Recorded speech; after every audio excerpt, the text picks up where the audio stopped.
All right, we will get started. I'd like to call this meeting to order. We do have a quorum. Mr. English, would you lead us in the pledge?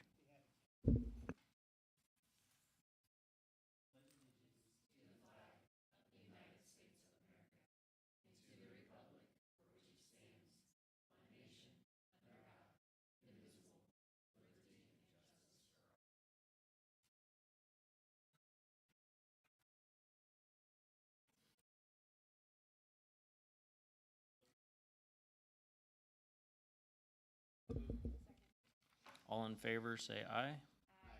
Aye. Any opposed? All right. Aaron, just for the record, as we move through the agenda, any votes, you'll have to be on camera. We'll have to see you to vote. Understood. Thank you. All right, that will take us to recognitions. We will start with boys golf state qualifiers. Yes, thank you so much. Go ahead and get started.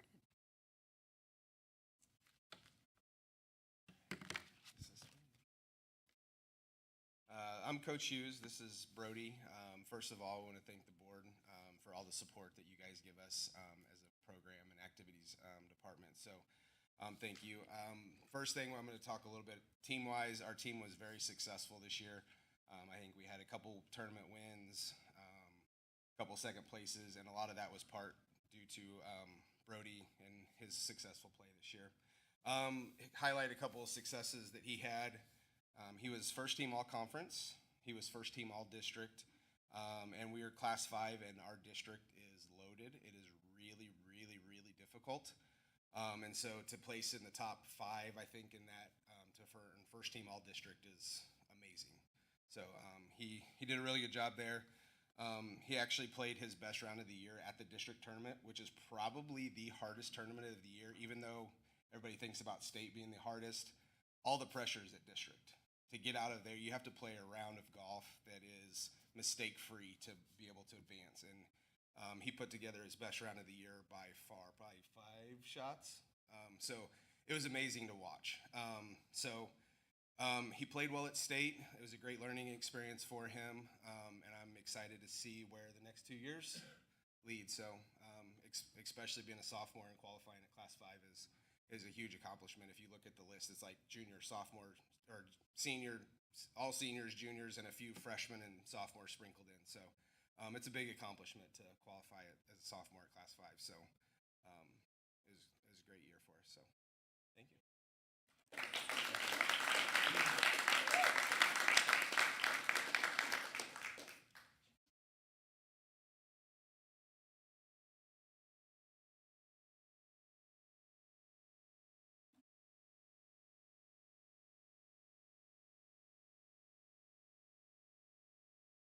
Thank you so much. Next up, we have Coach Small with track and field.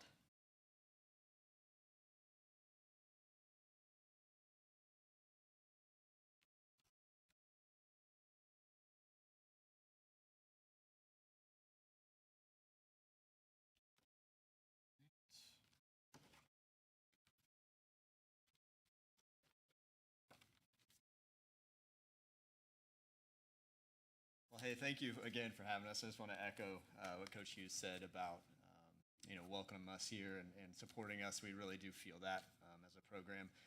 One of the cool things about track and field is we have a lot of representation. And when you look across the different events that we have that we get to compete in, we get different types of athletes. And up here with me is a really good crew, a good collection of representation of what track and field is all about for us. We do have 2 kids that couldn't make it. They're already on their vacations and stuff. But I just want to talk a little bit about each one of them very quickly. We'll protect your time, and I won't go into a long monologue or anything here. But I'll start with Alyssa Carver. She's right here to my left. Man, she's been an amazing asset to our program for really 4 years as a senior here. She's this past weekend was able to get All-State for the 3rd time in pole vault. She currently is our school record holder in that event, and man, every time she vaults, she just continues to set the bar higher and higher. But when we look at like the success that she's brought, she's not just an athlete for us; she's a leader. And really, we called her Coach Carver for a long time because over there at the vault, she was instructing some of the younger kids, and you could see just what she did and what she added to that. Moving forward. So she's going to be continuing that at SEMO, and so we're really excited to continue to watch her and the success that she's had. So next up, Jason Wilson. So Jason started our para events in track and field. We had never done that before, and he actually approached us and was like, "Hey, I'd really love to do this." And it was incredible to watch him do that for the last couple of years here with us. He racked up 9 all-state performances, 3 this past weekend, so that's incredible. We got to see some kids at graduation with medals, and he was like, "Man, if I would have wore those, I would have just way down." And so it was pretty amazing to watch. He was this past weekend. He was crowned the state champion in one of in the discus event, and watching that was awesome. So going into his last throw, we knew he needed to pop one, and he hadn't done it yet. We knew he was capable of doing it, but he just kind of got this look in his eye, and then threw one out there like it came out of his hand just perfect. And we were all standing there like, "That's the one. That's got to be the one." And surely enough, it was. A school record throw, his personal best, and it got him the state championship. And so it was pretty cool to watch him do that. And then he followed that up with 2 more all-state performances. And so Jason's going to go to Southwest Minnesota State to do para basketball and continue his education. But we're going to be excited to watch him continue athletics. To my left, we have 2 sophomores that we're excited to bring back, and in Molly Jones and Madison Rust. So Molly, as a jab thrower for us, qualified for state this year. There's not a ton of sophomores that do that in JAV. Very similarly, what we were hearing in golf, like you see a lot of seniors and juniors, and it's like senior, senior, junior, senior, senior, junior. And to have 2 sophomores represented from our program in javelin is a pretty big accomplishment. And Molly just killed it this year. She really did. She came up one place shy of All-State, but if I had to pick a kid that could just be consistent, it's Molly. We know what we're getting every single time, and she went out there and she had, again, proved that at state.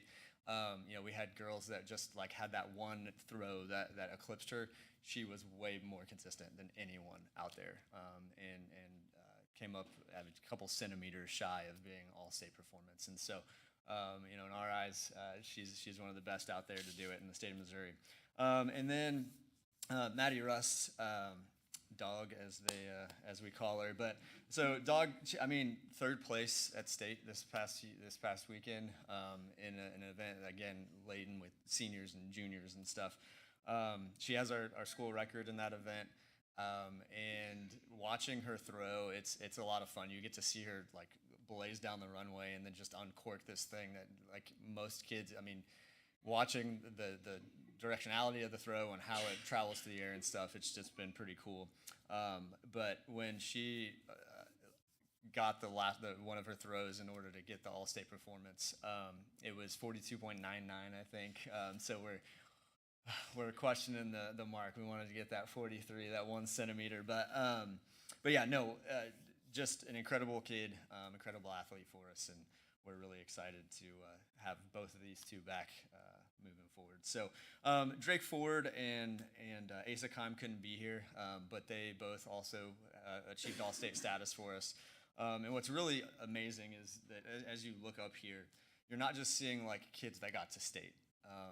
Yes, they're leaders for us, and they continue to invest in our program even post-graduation. I know these kids are going to be around, but they're really, truly the best to do it at Grain Valley, ever. School record holders, and, to say that in a sport that has really kind of set the bar high for a lot of those, it's a lot harder to come by records in track and field right now, and they're doing it like it's nothing. So they really do deserve some recognition, and we thank you all for giving it to them. So I'll stop talking so y'all can get to your night, but thank you so much. Fantastic. Thank you.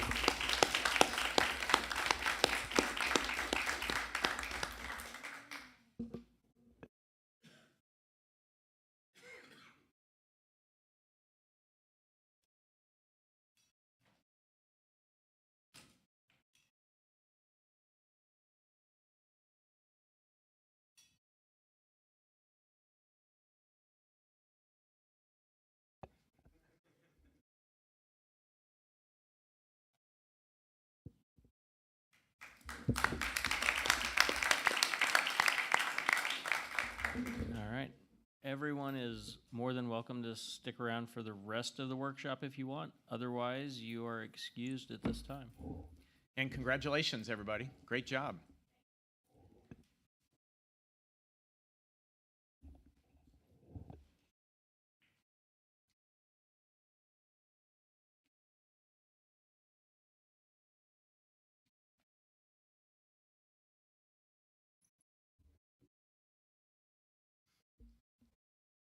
All right, that'll take us to reports. We will have the food service program evaluation.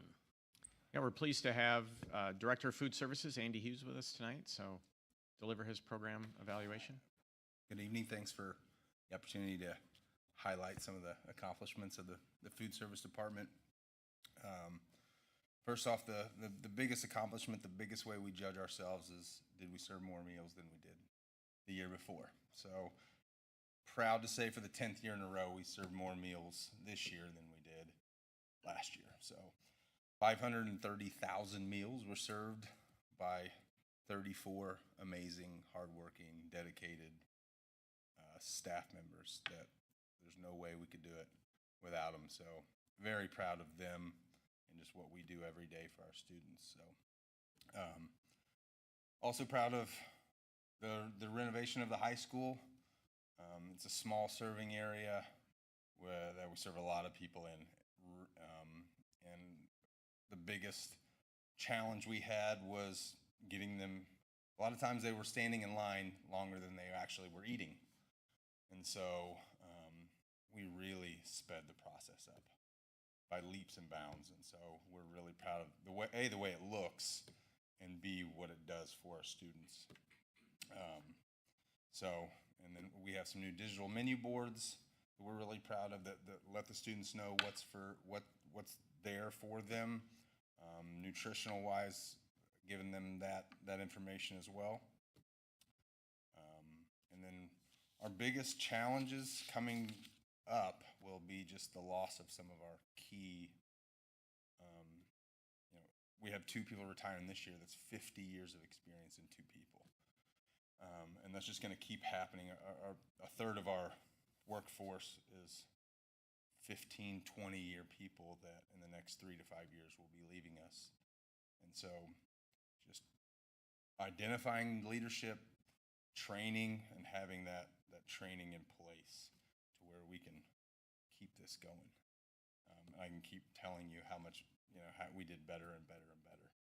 So, and then just evaluating our menus, getting more food on trays. Everybody loves chicken sandwiches and fries, but that's not all they can eat. So we got to find different things that kids want to put on their trays, because the more food we can get on their tray, the more they eat, the more they participate. So, and then, if you guys have any questions for me. All right. Anybody have any questions? So as far as identifying the new members that you want to try and promote from within, have you had any luck with identifying potentials, possibilities? So we have quite a few really, really good ones. I was just trying to convince them that they want leadership roles. So, or just a lot of really great employees that maybe only want to work specific. A lot of our team members are parents who want to drop their kids off at school, work while their kids are in school, and then be home, and their schedule matches their student schedule, which is great. It's just that's not a leadership schedule. And so it's just taking the people we have and training them up. Okay. So As far as, you specifically spoke about the high school facility. Are there other upgrades, or how are the other facilities around the district? So we have done a really good job of having reserves and things that we've replaced every oven in every kitchen. We're close to replacing, we have 2 more, we have replaced as we have grown over the last 10 years, we have been able to replace a lot of these aging. We really have two pieces of equipment that need to possibly be, but as of now, they're running. So, but no, we have the funds. If anything were to need to be replaced, that wouldn't be a problem. All right, sounds good. Yeah.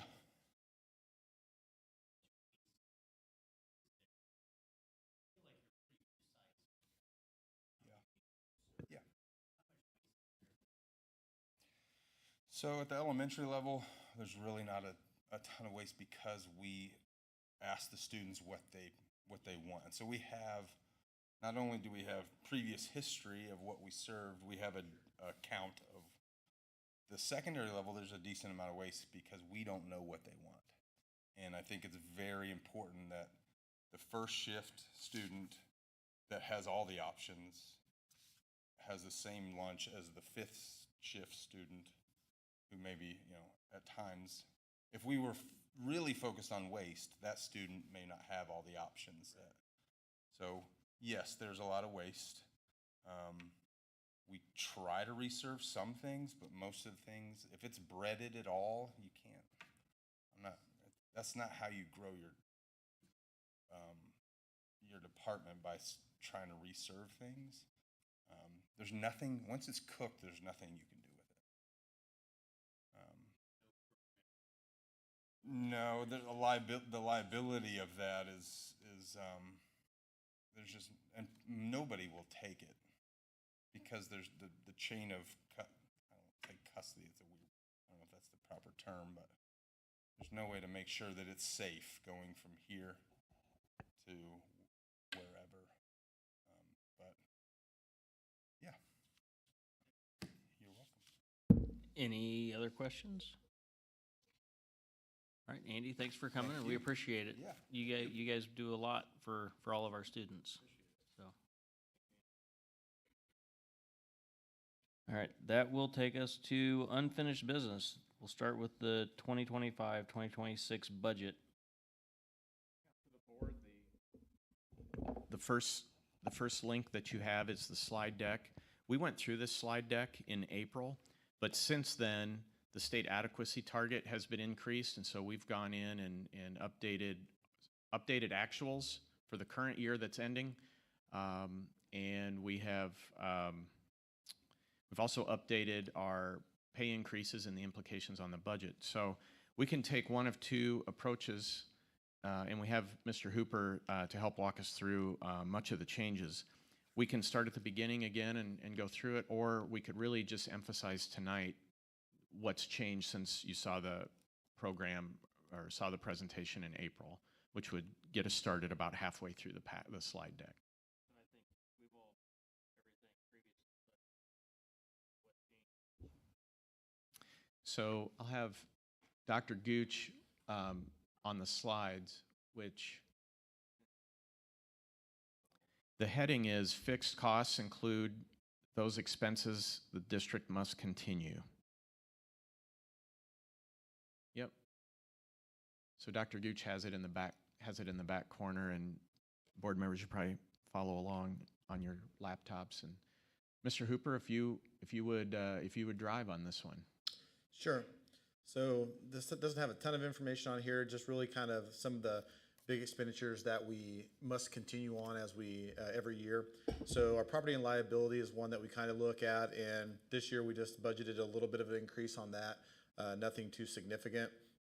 The student transportation, and you'll see another slide here with it shown as well, kind of identified, but the $206,000, the increase there is due to $301,000 for buses and white buses, and there also is an offset of that of decreasing of about $120,000 for some various non-salary items. So that gets us down to the increase of $206,000 from this year's budget over projected and over last year's as well. And then the utilities, there's just a slight increase, and it may look like a little more than a slight increase, but That was mainly due to Evergy having a 14% rate increase, and then just increases for natural gas as well. And to be honest, it may not seem like it. We've kind of had some mild falls and springs and stuff. So just to always kind of make sure that we don't get real crazy and then all of a sudden get really hit with some weather and really change it up. So that's really the changes for these buckets here. Okay, and then the major budget items for revenue on the next slide.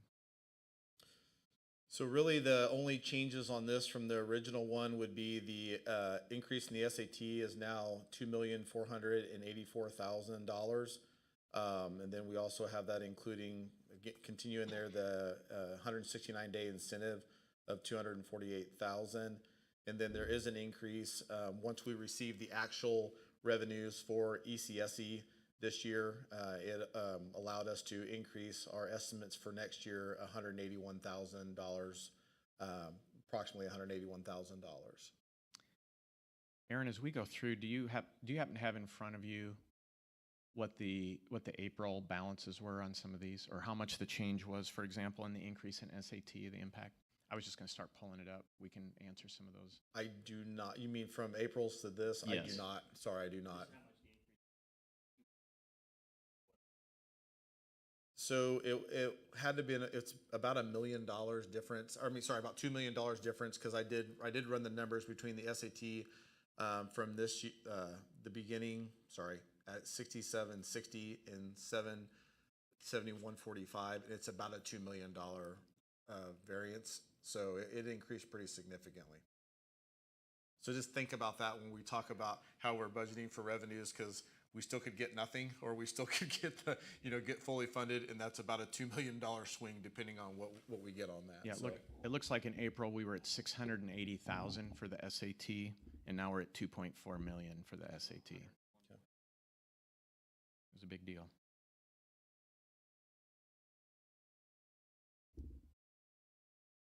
All right. Did we switch to major expenses? Did you switch to the expenses? Sorry.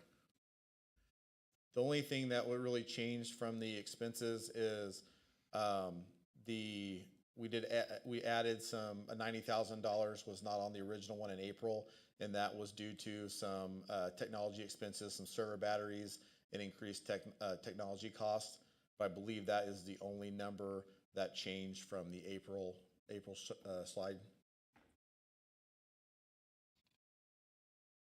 And then the next one in the reoccurring additions, I don't know, Dr. Willie, if you were going to talk about this one or. Yeah, I just wanted to point out to the board, these are FTEs that we've talked about. Most of them you've already acted on tonight. The bottom two are on the agenda for action tonight, with a physical therapist assistant, which is kind of new on the scene, and then school resource officer number 5. We've talked about adding middle school coaches. We're also adding some high school coaching positions, and the main way that you approve those is through the authorization of the budget, and then those extra duty stipends come back to you later in the summer. So you've not approved. I don't believe we had you explicitly approve those because they're not FTEs. They're just different. They're duties.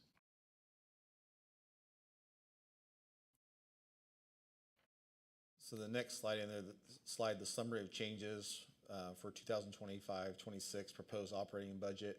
Again, this was a new slide. It's not new from April, not new to the deck. We saw this last year, but new to from April's slide deck. It's just comparing the 23 and 24 actuals, projected 24-25. Now, just keep in mind when I say projected 24 and 25, that's projecting June, July, and August teacher salaries and non-cert salaries. So there's a lot of salary and benefits that still haven't, been processed yet. So that's, doing the best guess of going in and being able to do that. Should be pretty close.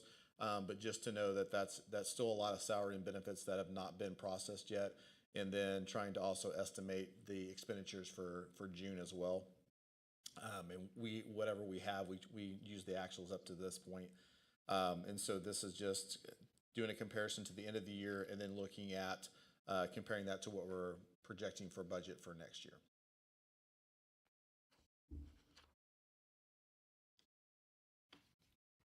So the next one on the preliminary proposed budget, it changed, the numbers on this did change from the one back in April.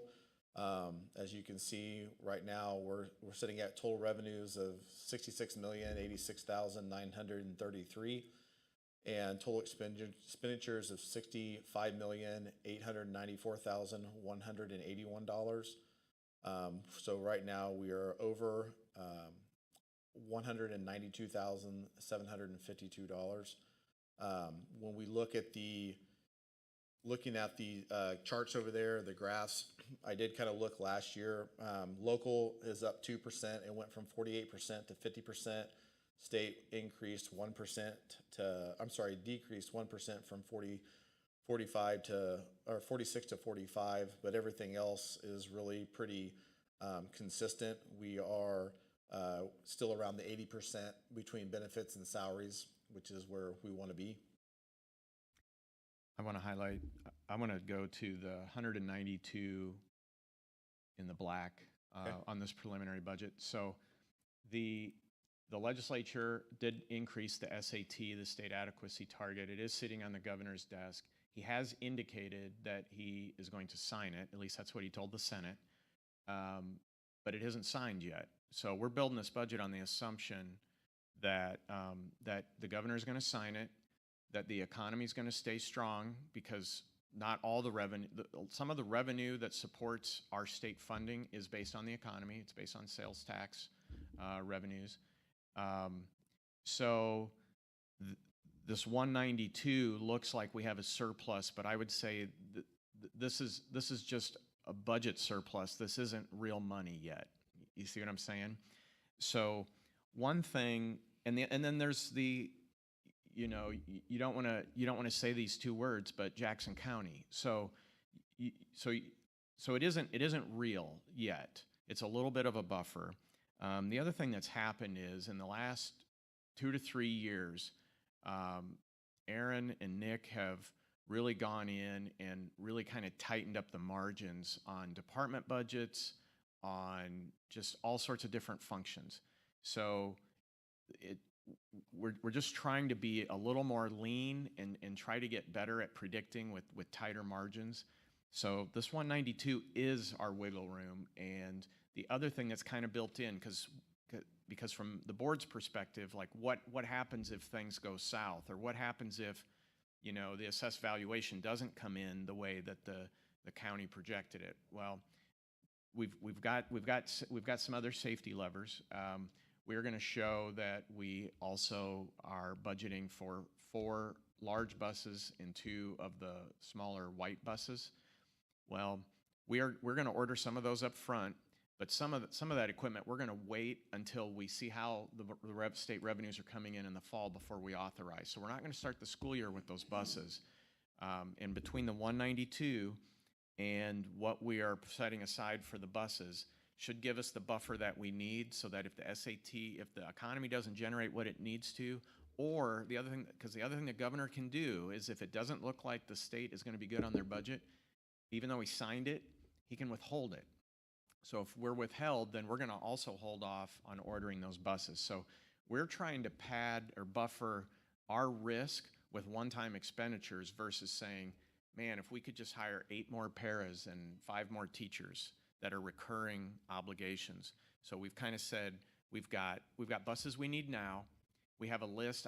Aaron would have to tell us if he remembers, but we've got a year coming up where there are 10 buses on the replacement list.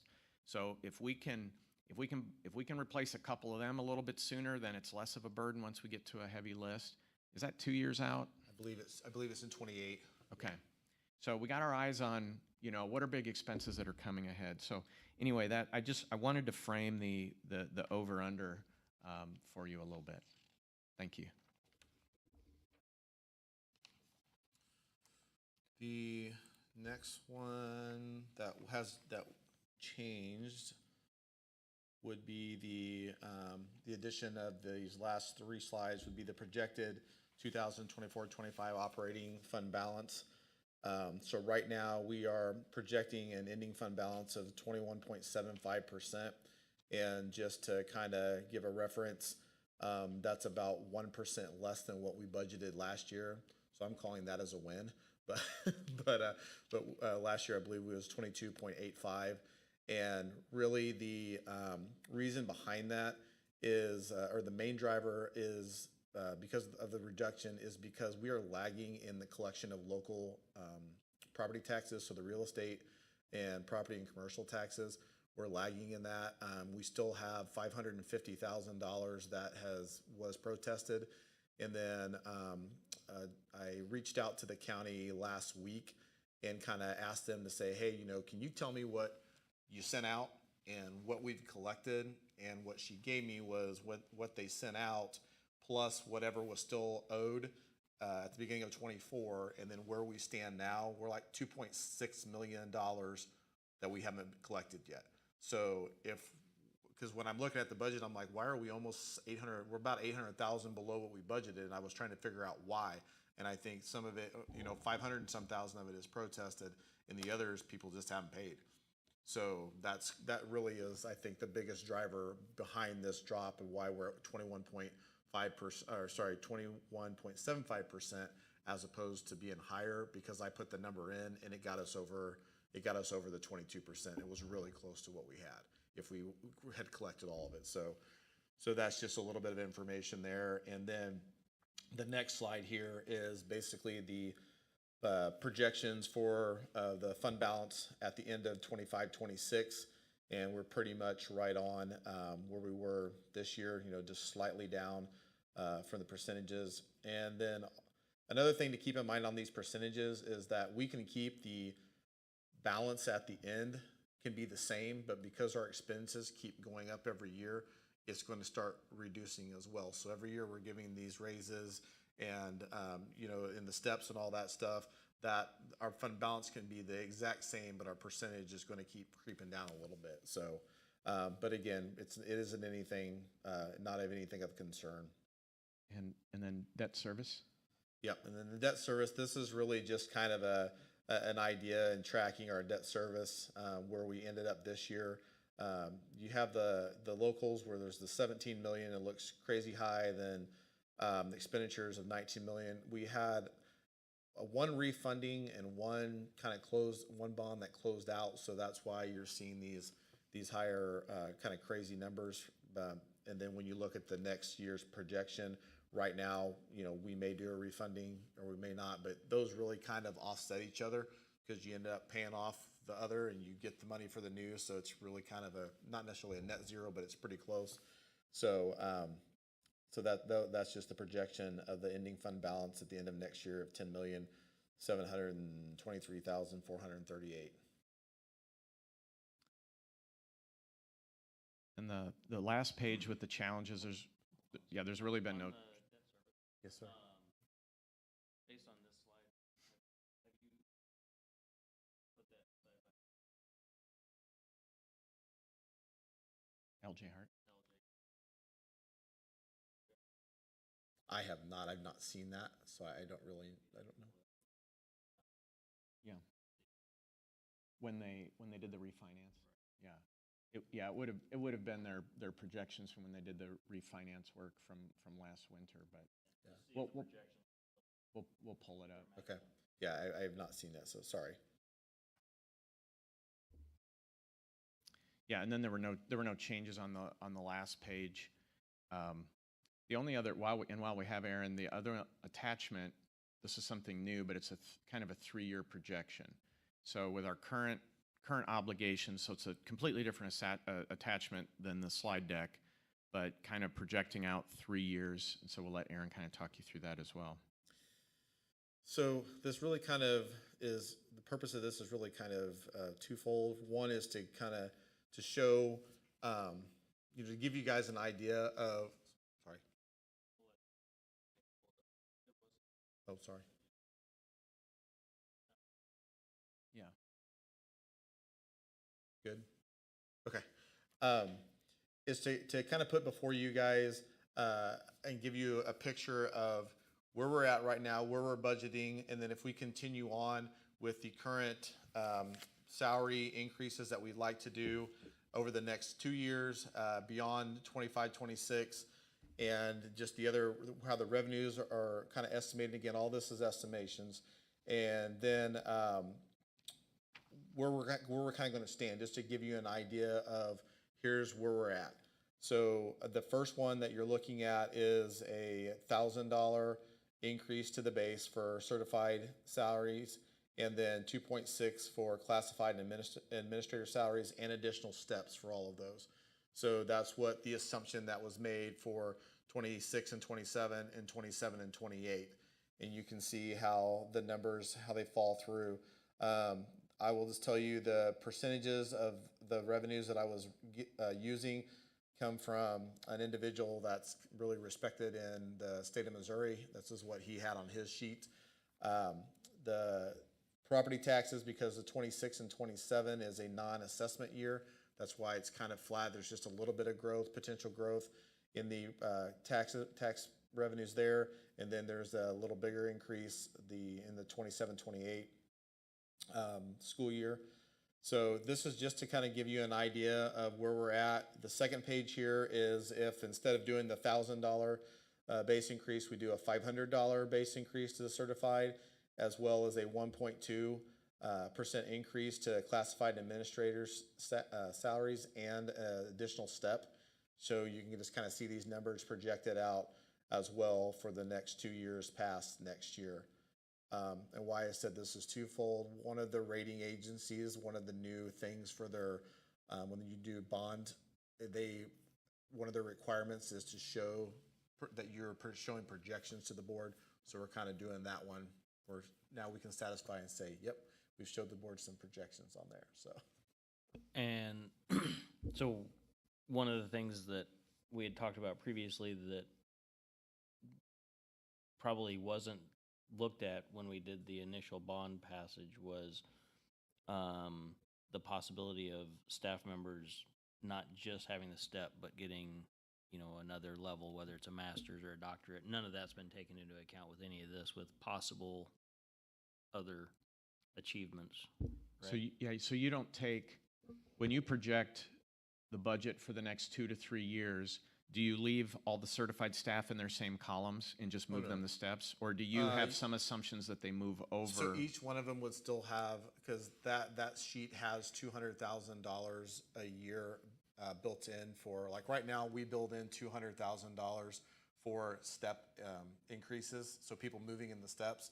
So right now, there's like $200,000 that we're saying, that's a placeholder for people to move steps, and that's in all of them. So there actually is about 200, there would be 200,000, every year. Correct. It doesn't assign it to the individual. It just No, says it's just whoever it is that earns it is going to get it. Correct. It's just a placeholder. And I have your numbers on the previous question you had about the, when we were talking about the debt, the debt levy. So what LJ Hart projected in the end of 24-25, and then 24-25 balance was a difference of about $20,000. So it was really, really close. The one that they showed for what they presented for 25-26 is actually lower than what we have, and they're basing that because they were just basing it on a 2% growth in assessed valuation, and off the preliminary numbers that we got from the county back in March, we're projecting a little higher than that, so that would intend be why they would say low, because we're going to go, I'm assuming we're going to go above 2%. So, Thank you. And at the end of the year, they actually get my numbers, so.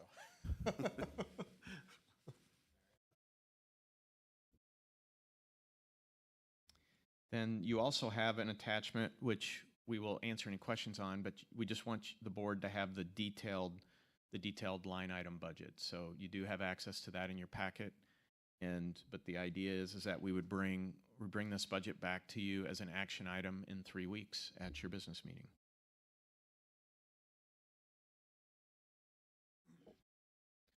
Any questions about any of the budget or the attachments? All right, you want to go over the salary schedule? Yeah, on the salary schedules, I'm going to lean on Dr. Gooch to kind of give us the gist for the teacher what we're looking at on the salary schedules. We don't need to go item by item, but just kind of give us the gist on how it was determined what the changes were going to be on the certified versus non-certified and Sure. administration. So the last time we talked about it, we were basing that on an assumption of $600 to the teacher base. And so this one now changes it to an $1,100 base raise for the teachers. Pardon me. So that brings the step one there up to 43,000. And then of course it trickles all the way down through the entire salary schedule. Moving on to, there was a question back in the April meeting when we talked about the therapist schedule, and I'm scrolling to it here on my list. It's the second page of, when we actually asked Dr. Shank at that meeting about, what's the likelihood we would have a therapist in the bachelor's column because they have to have a master's. And so we had originally started to eliminate it, and then a few weeks later she said, hold on. We are going to potentially have SLPAs who would still fall within that column. And so we uncolored it, if you will. So that's why that was going to look a little different tonight, but now it's actually gone back to the original look. So taking the $1,100 to the teacher base raise, then that was what we did is we took that raise as a percentage based, which was a 2.6% increase to, is that accurate? I thought, okay, so 2.6%, and then that percent is consistent throughout all of these salary schedules. And so when we would go to the non-certified one, we took the base pays of all the positions, added the same percentage, and now we have an equal salary increase for every position across the board. Then you had a couple of categories you had to make extra adjustments given new minimum wage. Correct. Thank you for that. So there were, of course, with the provision was by August we had to be at 1375, but by January we had to be at 15. Well, for a school district who sets a budget in July, it's let's just set it. So what we did is we did make some changes to a few positions. We don't have very many, but we do have a few positions that are going to be right on there, being Valley Kids, our part-time Valley Kids individuals. They were going to get a little bit larger than the standard raise than everyone else, as well as bus aid. And then we had one other position, food service cooks, was lower than the $15, but because of the 2.6% increase that everybody was getting, they actually went slightly above it as well. So we really only ended up having to make two of them right at the $15. So right now we're going to be ahead of the minimum wage requirement for August and be in line with it for July or January, excuse me. Was there a different adjustment made for Valley Kid Lead as well? So what we did a few years ago is we had a set amount of a differentiation between a part-time Valley Kids worker and the leads of each of the programs, each building. And so when we needed to make the adjustment to just the part-time individual, then what that did is that closed the gap between the part-time and the full-time individual.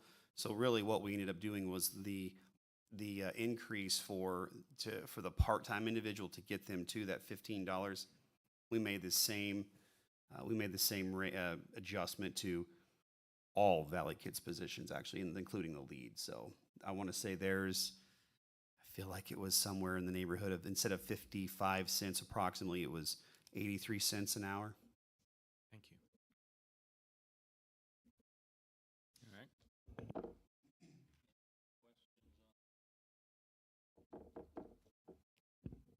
right. Any questions on the salary schedule? This comes back as an action item next time as well. All right. Very good. Thank you. That will take us to new business. And we're going to be looking to add one new FTE for a physical therapist assistant.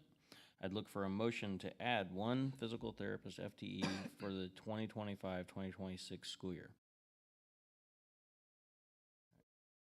Dr. Willie, you want to explain what you're looking for there? Yeah, as a district with 8 buildings, we have 1 physical therapist, and I needed to be reminded that we only had 1 physical therapist. And there's really 2 variables there. It's the caseload. The caseload is growing, but also just the number of transitions to all the buildings. So it's actually pretty remarkable. And we had the same physical therapist for years, so it's really remarkable what she has pulled off. But as we were looking at the needs for next year, we wanted to, in the very least, to increase a 1 day a week physical therapist. That was going to need to be through contracted services for something that small. And contracted services, you pay a lot. Like it's pretty expensive. And so Dr. Gooch was kind of looking at it with Dr. Schonk. And for the amount that you would pay for 1 day's contracted services, you could get a 0.5 FTE. Same cost, you just get a lot more for the value. So technically, the minimum ask would be, let's do a half FTE. My thought is, because there's a real supply and demand issue, let's go with a full FTE and post the job, but then be willing to fill it with a part-time person, but to cast the net to get the right physical therapist in. We're willing to spend more to get our second therapist, but technically, if the board wants to hold it to us, we technically need a 0.5 FTE. But that's the reason why we're asking for a full FTE on physical therapist. All right. Any questions or discussion on that topic? No? All right. Aaron, are you available? Awesome. Thanks. All right. All in favor of approving 1 physical therapist FTE for the 2025-2026 school year, say aye. Aye. Any opposed? All right. Motion passes. Thank you. Thank you.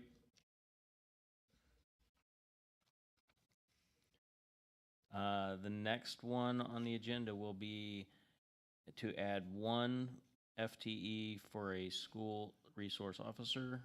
I'd look for a motion to add 1 school resource officer FTE for the 2025-2026 school year. All right, Dr. Willie? Yeah, this comes as no surprise. This one has been on our list to do this. We added a 4th for this previous school year, and we want to add a 5th for the upcoming school year. And that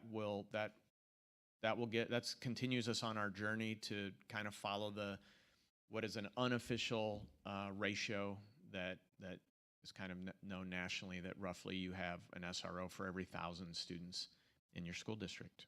So we feel confident that we have a budget to support this, and even though we've worded the ask as an FTE, I know the board understands this is not actually our employee, so there's some symbolism in this. But yes, we are authorizing a 5th school resource officer who would be an employee of the Graham Valley Police Department. All right. Any additional questions or comments?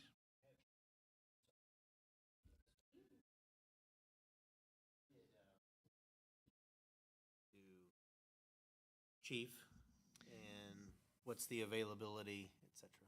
Yeah, Dr. Gooch has had those conversations with Chief, so I'll Yeah, turn it over. I actually had a meeting with him yesterday as well. So we talked about, when we brought on the 2nd or the 4th one, we had set the budget amount for it, and then we were proposing to bring on another one.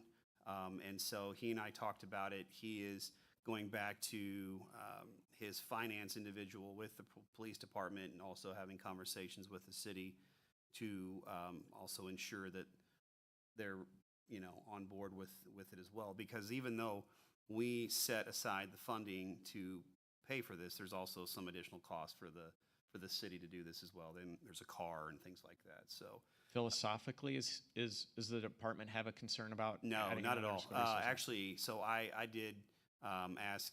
I don't want to hold the chief to this, but I said, hey, do you feel like this is a position that you would be able to fill internally, or is this one that you would probably need to look outside? And he said he believes that he has some individuals within their current organization that could fulfill this role as well. So we are going to cross our fingers and hope that we would be able to move on this quickly.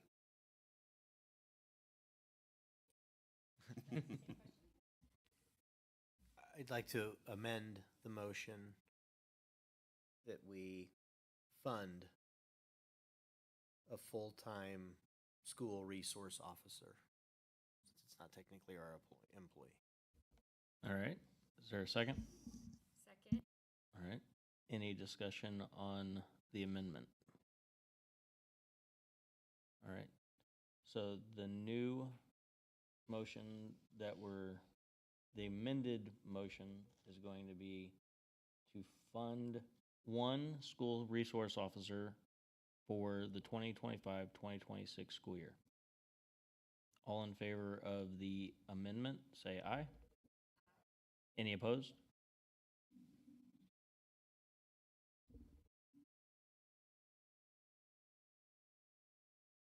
He was muted, but I saw his lips move. Okay. All right. So now we have a new motion. So any more discussion on the motion? No. Okay. So we had to approve the amendment first. Now we're approving the motion. All right. And was it still the two of you? Okay. So all in favor of funding one additional school resource officer for the 2025-2026 school year, say aye. Aye. Any opposed? All right, motion passes. Thank you. All right, that will take us to the community engagement plan for 2025-2026. We bring this plan back to you for annual review and discussion, and the key component within the plan are the various committees that we put forward to engage our community. We have 5 very active committees that are listed. We're prepared to move forward with the same 5 committees next year, and we would bring this back as an action item at a later meeting. But I wanted to let you know that we're doing something a little different on the promotion of the committees. Usually, I think the last couple of years we've promoted them as the school year was ending. And what happens is you get the enthusiasm, and then you get the names, and we acknowledge that we got their information, but we don't start talking about committee work until the fall. So we're going to try a different approach this summer, and when we start promoting all the back-to-school information in July, that's when we're going to start hitting our families and our community with, hey, it's back-to-school time. Do you want to be engaged with us next year? Because the other thing that happens is we have people who express interest in June or May or June, and then we never hear from them again. So we're going to try to do it later in the summer. We've got a core group of people in each of these committees that we know we can count on, but we'd like to bring some fresh faces in that, and so we're going to do a new promotion later in the summer. Very good. Any questions or comments on the engagement plan? No. All right, very good. That will take us to the proposed meal pricing for the 2025-2026 school year. Yeah, the board acts on meal prices each year in the summertime, and we are recommending a 5-cent increase to the meal prices for the 25-26 school year. There's a couple of exceptions. I think there's maybe a juice drink increase of 10 cents, but the meals all go up 5 cents. Andy's not too worried about costs compared to the current year, but when he's looking ahead, he would rather do the nickel increase for the upcoming year than to delay it and at some point do a 10 or 15 cents. So it's really just an incremental, a minor step. We don't expect it to cause any other problems for us.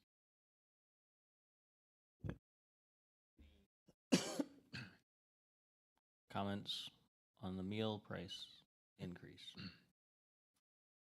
All right, makes sense. That will take us to health benefits for the 2026-2027 school year, not 25-26. And I do appreciate the emphasis on that because we are locked in place for the upcoming school year on our health benefits. But we have had quite a bit of discussion at the board level about health benefits moving forward. So with 4 members physically present tonight, my suggestion for tonight is just to talk about one topic about health benefits, and that is to affirm that as a district, we should bid our health coverage prior to making decisions about 26-27 school year. Because if we can walk away with that feedback from you tonight, then we will let our consortium know tomorrow that that is our intent. We give them quite a bit advance notice, and then my suggestion would be, regardless, is that we bring this topic back to where we have all 7 of you in person so that we can really have a conversation about whatever it is that the board would like to see before we're authorizing the next year's health plan, if that makes sense. So it's kind of a 2-part thing. One's a little more timely. Just, do you think more likely than not it's just a good idea to bid the whole thing out? Whether we stay or go, it's going to go on the table. We'd like to know that tonight. If we could make a decision tonight, and if we need to delay that 3 weeks, I think we could, but we'd like to give the group as much notice as possible. Yeah, I think, what Dr. Welly and I had briefly spoke about was in all the previous discussions, there was at least a majority of the board that felt that it was time we needed to make that next step to make sure we're getting the best value. So there's no vote. It's just if everybody here feels the same way, we'll proceed that way. I agree. However, I wonder if we need to take it one step further, because if you just bid out the benefits, you're not bidding out the broker, right? You'd still be doing that through Mercer. Mercer works specifically for SIP GKC. Okay. So if we bid out moving away from SIP GKC, then we would actually have to hire either Mercer or someone to be our broker. But to even bid it out, wouldn't you need a broker to do that for you? Yes, So we you would have to use- hire someone. Just to bid it out, you're gonna have to hire. Yep. So we would have to hire a Locked-In or Mercer or someone like that. So you would have to basically bid out both services. Correct. Okay. Is that what you had in mind? Yeah. Okay. You want to bid out everything for a broker and the whole. Well, we're just talking health benefits. We're Correct. not talking like long-term disability or any of that No, no, stuff no, no, right no. now. We're just talking. Yeah. Yes, I think that we have to bid out both probably separately. Right. And it probably, Yeah, so what, we can get into the details Yeah. later. Yeah, No, I that's talk fine. about it. Just for clarity, I just wanted to Yeah. make sure. Okay. Thank you. That's what we needed tonight, and it's exactly what we needed tonight. So thank Yep. you. thank you. All right. That will take us to the next part of our agenda, board policies. We have the JFC one is a local change, correct? Correct. So we have JFC I-1, student alcohol and drug testing is the first one here. So, find my spot. We do not prescribe drug testing for students who are determined to be under the influence. However, we do allow the use of drug testing for a student who is on a long-term suspension. We may allow, we want to continue to have permission to offer them as part of what they're doing to make corrections in their life. Is we'll let you come back a couple weeks sooner, as an example, with a clean drug test. And so we had modified the language. We had removed the drug testing. We just want to say drug and alcohol testing of students will not be utilized except to reduce discipline or length of suspension at the discretion of the administration. We were concerned that as recommended by MSBA, that a parent might look at our policy and feel like they have a choice. If we suspend their kid, then they have a choice to just go get a drug test. And if the child passes a drug test, then we're going to remove the suspension. We don't want that kind of confusion because we don't need a drug test to determine that you're under the influence.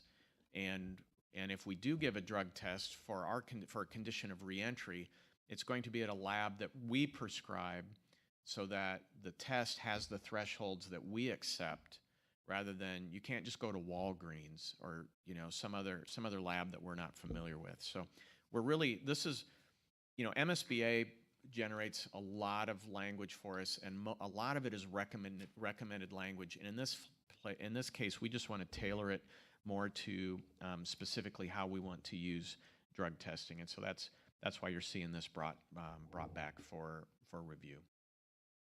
So this would be our discussion night, and based on the feedback that we get tonight, would determine if we bring it back for more discussion or if it comes back on consent agenda. Very good. Any questions, comments, concerns about how it was presented? No? No. No. Oh, sorry. No. Perfect. All right. This one should be all right to bring back on consent agenda at the next meeting. That'll take us to MSBA 2025A changes, starting with DFA. Yeah, so DFA would replace DFA-2, and this is revenues from investments and use of surplus funds. So it is it's a way to better align us with the Missouri State Treasury's model investment policy. And so you see in green on this policy, this is all the policy needs to be. And it replaces what is listed as DFA-2, which is the next link, which when by approving this package, you will actually be rescinding this DFA-2. So our team has looked at all these MSBA policy recommendations, and we have no concerns administratively on these. All right. Yeah, this one was pretty cut and dry. I felt. Any comments, questions? All right. So between DFA and DFA-2, both of those can be set aside to come back as consent agenda items. Very good. That will take us to DJFA, Federal Programs and Projects. So the gist of this, it does two things. It adds language for whistleblower protections if anybody wants to call out violations or fraud in the use of federal funds. So that language is added in here.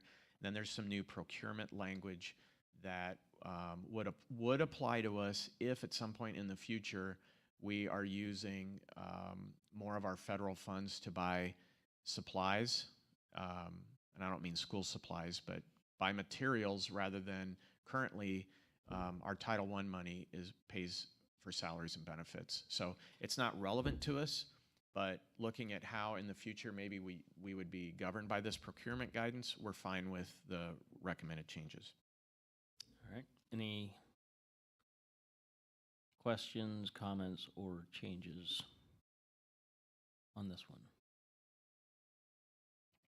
All right. Very good. That one also can come back on consent agenda. Very good. That will take us to GBCBB, Protected Staff Communication. So the main change on protected staff communications, and it's a little bit redundant, but they take those federal whistleblower protections language and they drop it in this one as well. That's the main reason for this change. And that was, again, because of statute requirements. Yes. All right. Any questions, comments, changes? Okay. We can bring that one back as well. Very good. The last one is going to be IGBCA, Programs for Homeless Students. Yeah, the proposed changes here give us updated language for how disputes are going to be resolved. So it just replaces the old with the new on dispute resolution. So our team has reviewed it, and we're fine with what MSBA is recommending. All right. Any questions on this one? Okay, very good. That one also can come back on consent agenda, so we won't need to bring any of those back for any additional reads. We'll just bring those back at the next board meeting. Very good. All right, that will take us to executive session. I would look for a motion to adjourn to go into executive session under section 610.022, subsection 610.021, numbers 1, 3, and 13. So moved. Second. All right. Jared? Yes. Sarah? Yes. Julie? Aaron? Yes. And I'm a yes. All right, everybody. Thank you for coming. We appreciate it. Have a good night.